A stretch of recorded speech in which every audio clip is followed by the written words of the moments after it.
Tales from the Americas. Señor Coyote and the Dogs. From Mexico. This is a story of Señor Coyote, the trickster and the numbskull. Of this creature, the other animals truly say that his cleverness was equaled only by his stupidity. One day, when Señor Coyote was walking along the level valley between two mountains, two large dogs that had been trying for a long time to catch him sprang from behind a large stone. The coyote tried to run to the woods, but the dogs had seen to it that he would have to take to the open country. As he ran around the bushes and jumped across rocks and across dry arroyos, making the dust fly, he thought that he was getting away from the dogs that were behind him. Their yelps of "Ruff, ruff, ruff" were getting a little fainter, he thought. Gasping for breath, he looked around for the best direction to take. But while he was trying to make up his mind, two other dogs rose up out of nowhere and made up his mind for him. He was forced to turn back in the direction from which he had come. The dogs had planned to take turns racing the coyote back and forth across the desert until he was too tired to go any further. The dogs behind him were coming closer, and the coyote knew that he was running toward the other two, who were waiting. He knew that he would have to act fast. Upon the side of the mountain he saw something dark and round that made him take heart. He wished that it was closer. It was a cave. And now he saw two dogs in front of him and heard two dogs behind. He made a sharp turn and raced for the foot of the mountain. Now all four dogs were behind him, but they were running faster and coming closer. They were so close that Señor Coyote could hear them argue about which one would get him. He saw the cave in front of him, and a chill of fear went through his body as the thought came to him that maybe the cave opening was big enough for the dogs to enter after him. But the dogs were so close now that they were snapping hairs at the end of Señor Coyote's tail, and so with a flying dive, he landed inside the mouth of the cave. Señor Coyote was lucky. The hole was too small for the dogs. Inside the cave, he ran as far back as he could.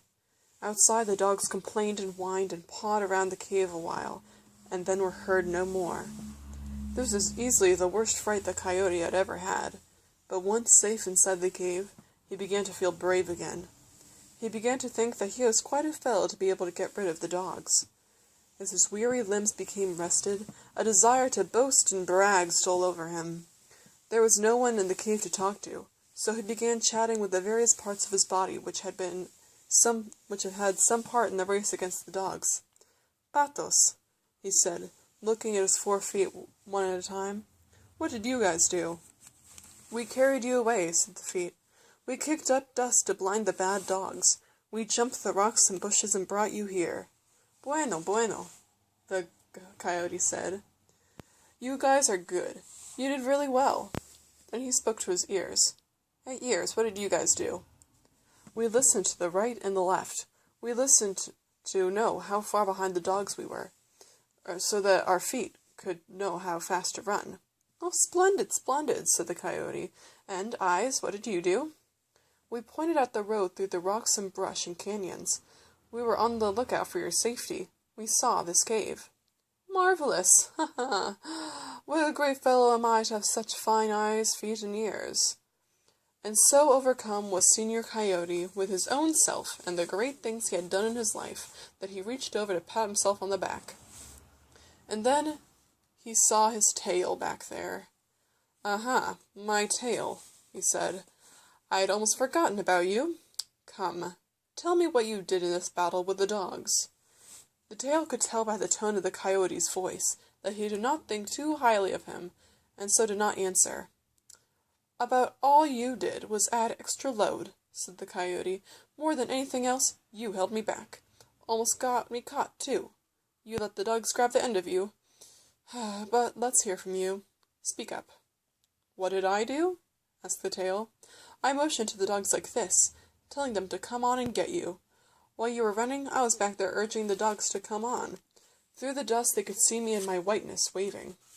Señor Coyote's scowl was becoming darker and darker. "Silencio!" he shouted, stuttering and stammering with anger. "What do you mean?" He reached back and gave a slap at his tail, and then reached around and bit at it. "You do not belong in this cave with the rest of us, you traitor!" and the coyote was backing his tail toward the door of the cave. "Out you go," he said. "Outside! There's no room in here for you. You belong outside. You're on the side of the dogs. You tried to help them catch me, and then you brag about it. Outside!" And the coyote pointed to his tail with one hand, and to the round piece of daylight, which was the cave door, he pointed with the other hand. "Get out." And the coyote backed his tail out the door into the open air. The dogs, who had been listening to the weird talk inside, were waiting hidden outside. When the coyote's tail appeared through the cave door, the dogs grabbed it. And of course, Señor Coyote was jerked out of the cave by his tail. And what the dogs did to him is, well, it's another story.